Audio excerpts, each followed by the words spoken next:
Hello friends, ఎలా ఉన్నారు? కష్టాలు చన్నీళ్ళ వంటివి.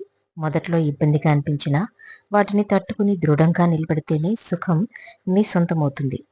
మీ పట్టుదల ఎలా ఉండాలంటే మిమ్మల్ని భూస్థాపితం చేయాలని ప్రయత్నించే వారికి మీరు విత్తనం లాంటి వాళ్ళని నిరూపించాలి. నీ లైఫ్‌లో నువ్వు ఏది అవ్వాలనుకున్నా అది నీ చాయిస్ వల్ల అవ్వాలి.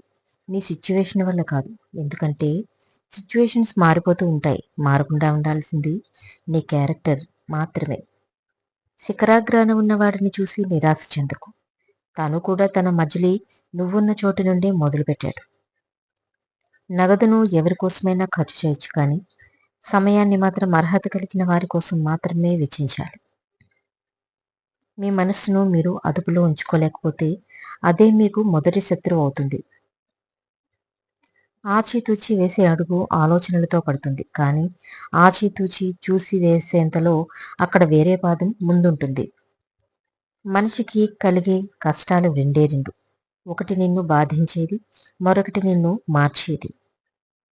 ఎదగాలంటే ఒదిగి ఉండడం నేర్చుకోవాలి. గెలవాలంటే ఓటమి ఒప్పుకోవడం నేర్చుకోవాలి. సర్దుబాటు లేనిదే జీవితంలో ఏదీ సంపూర్ణం కాదు. నువ్వు ఎంత సంపాదించినా, నీ కాళ్ళపై నువ్వు నిలబడినా నలుగురిని గౌరవించడం నేర్చుకో. ఎందుకంటే రేపు నువ్వు మరణిస్తే నీ కాళ్ళతో నువ్వు శ్మశానానికి వెళ్ళలేవు. ఆ నలుగురే నిన్ను కాటి వరకు మోసుకెళ్ళేది. ఇతరుల మనోభావాలతో ఎప్పుడూ ఆడుకోవద్దు. ఒకవేళ మీరు గెలిచినా వాళ్ళ దృష్టిలో చెడ్డవాళ్ళుగా మిగిలిపోతారు.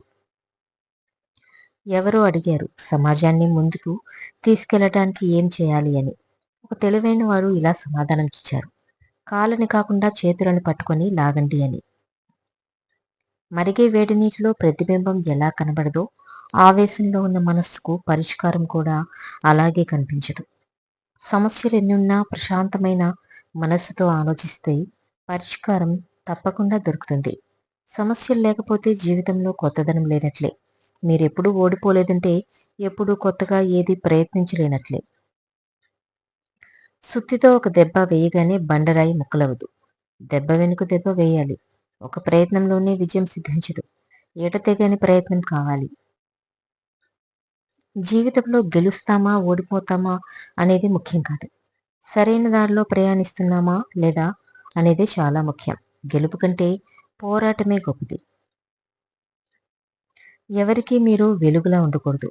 వారి పని కాగానే ఉఫ్ అని ఊది వెళ్ళిపోతారు. మీరు ఏ విషయంలోనైనా ఫెయిల్ అయ్యారు అని అన్నారంటే మీరు దాన్ని సాధించడానికి అసలు ప్రయత్నించినట్టు లెక్క. ఎందుకంటే నిజాయితీగా ప్రయత్నిస్తే సాధించలేనిది ఏదీ లేదు. విలువలేని మనుషుల దగ్గర రోజు ఉండే బదులు విలువిచ్చే వారి దగ్గర ఒక్క క్షణం ఉన్నా చాలు. నీ స్నేహితుడిని అతిగా నమ్మకు. ఎందుకంటే రేపు అతనే నీకు శత్రువు కావచ్చు. శత్రువుని అతిగా ద్వేషించుకో. రేపు అతనే నీకు నేస్తం కావచ్చు. స్నేహమైన ద్వేషమైన మితిమీరకూడదు.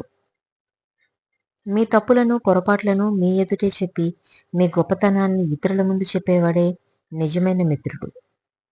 ఒక వ్యక్తిని అభిమానిస్తే వారిలోని మంచితో పాటు లోపాలను కూడా స్వీకరించగలగాలి. అప్పుడే స్నేహమైన బంధమైన ఎప్పటికీ నిలిచి ఉంటుంది.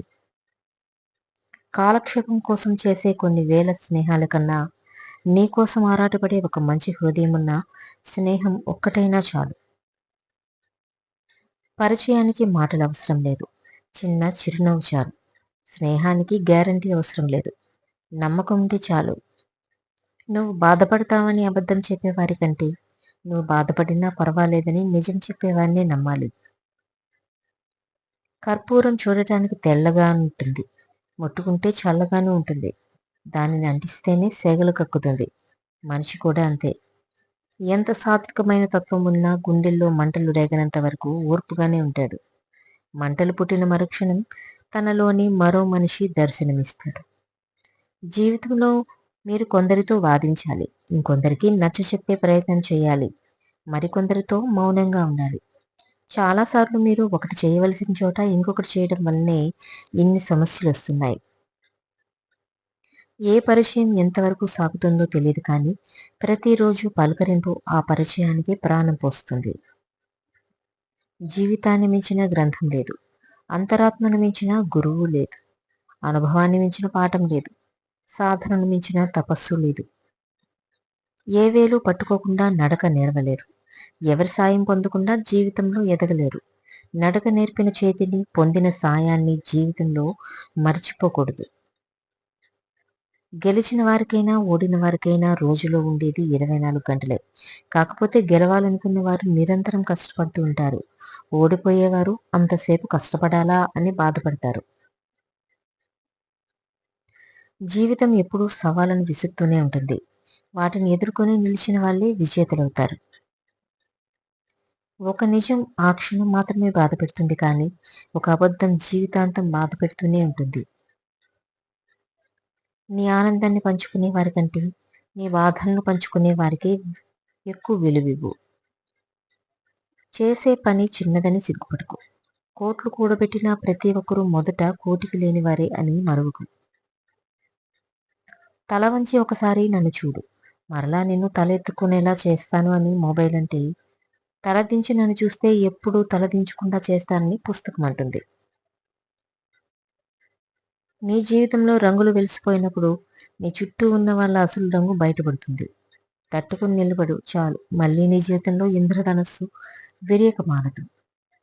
చూసి రమ్మంటే కాల్చి వచ్చాడు అని అందరూ హనుమంతుడిని అంటారు కానీ, ముందు ఆయన తోకను కాలిస్తేనే లంకను కాల్చాడని ఎవరు అనరు. మనుషులు కూడా అంతే. ముందు వాళ్ళు ఏమన్నారో అది చెప్పరు. మీరేమన్నామో అది మాత్రం ప్రచారం చేస్తారు. మాటలతోనూ రాతలతోనూ.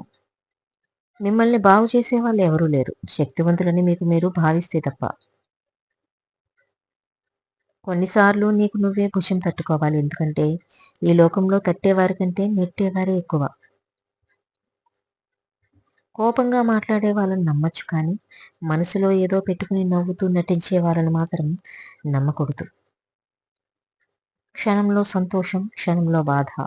అందమైన ప్రపంచంలో అర్థం కాని జీవితం. ఈర్ష్య, అసూయ 2 కనులలో నలుసు లాంటివి. వాటిని మనసులో నుండి తొలగించుకుంటేనే మీరు స్వచ్ఛమైన, నిర్మలమైన ప్రపంచాన్ని చూడగలరు. ఆనందంగా ఉండగలరు. జీవితం అనుకుంటే పోయేది కాదు, రాసుకుంటే వచ్చేది కాదు. ఈ రంగస్థలంలో నువ్వు, నేను అందరం పాత్రధారులు మాత్రమే. రాసేవాడు పైన ఉన్నాడు, నటించేవాళ్ళు నీతో ఉన్నారు. ఇతరుల గురించి నీకు చెప్పేవారు నీ గురించి ఇతరులకు చెప్తారు. మధ్యవర్తి మాట, అడవిలోని బాట ఎంతవరకు తీసుకెళ్తాయో ఎవరికి తెలియదు. ముఖం ముందు ఓ మాట, వెనుకో మాట మాట్లాడేవారి మాట సోషల్ డిస్టెన్స్ పాటించాలి. వీరు కరోనా కంటే చాలా ప్రమాదకరమైన వారు. ఒక కొవ్వొత్తితో 1000 కొవ్వొత్తులను వెలిగించవచ్చు. అలాగే సంతోషాన్ని ఎంతమందికి పంచినా తరగదు. ఎవరి గురించి ఎక్కువగా ఆలోచించుకో, అది మనశ్శాంతిని దూరం చేస్తుంది. ఏం జరిగినా దైవ నిర్ణయం అని భావించు, మనసు ప్రశాంతంగా ఉంటుంది. పడిపోతున్నప్పుడు నిలబెట్టేదే నిజమైన స్నేహం.